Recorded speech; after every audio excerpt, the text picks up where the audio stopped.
Hey Kunal, what are you doing? Oh, I just need a minute. What you writing?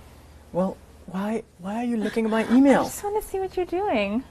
Okay, fine. I'm sending an email to a friend which okay. has instructions on how to feed Chloe. Who's Chloe? Oh, Chloe's my office plant. You named your office plant Chloe? Yeah, Chloe for chlorophyll. Clever. Look, here it is. Oh, okay. You know what this reminds me of? What? These instructions are similar to how we write code to tell a computer what to do. You know, everything reminds you of how to write instructions or code, Catherine. It does. But I'm serious, this time it does. It's Okay. sort of like here, this line where you're saying that you need to water the plant exactly on Tuesday at 10 o'clock. Right, so when I'm giving specific instructions on Tuesdays and Thursdays, water the plant, or make sure the water is lukewarm, those specific instructions are like writing code. Exactly. Okay. And you know how you're writing this letter in an email app? Yeah, I'm using Gmail. Good choice. Shameless plug. We also need a space to write our code. Sure.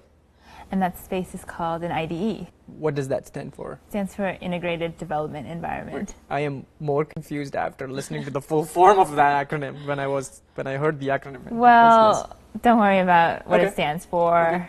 In Android, all you need to know is that we're going to use Android Studio. place. Is that on this computer? That software? Yeah, it's right here. Let me show you. Oh, and this is what it looks like. Yeah. Huh. You know, I must admit that this looks a little bit intimidating. It has a lot of buttons on it. It is. There's a lot of things going on, Yeah. but we'll get there. By the end of the course, the students will know how to operate this. Yeah. Okay, good. Cool. So back to your letter. Okay. Oh, you know how you're using English to write this letter?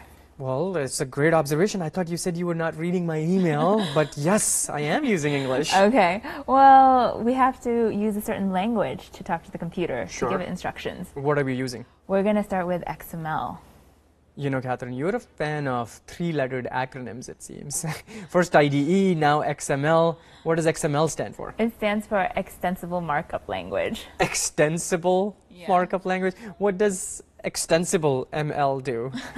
It is a way to describe how your Android app is going to look. Okay. So we can use it to build layouts. Okay, so where you're going to place things, what things you're going to place on the phone. Exactly. Okay, well, there's a lot going on in this video, so let's Yeah. just do a quick recap, right?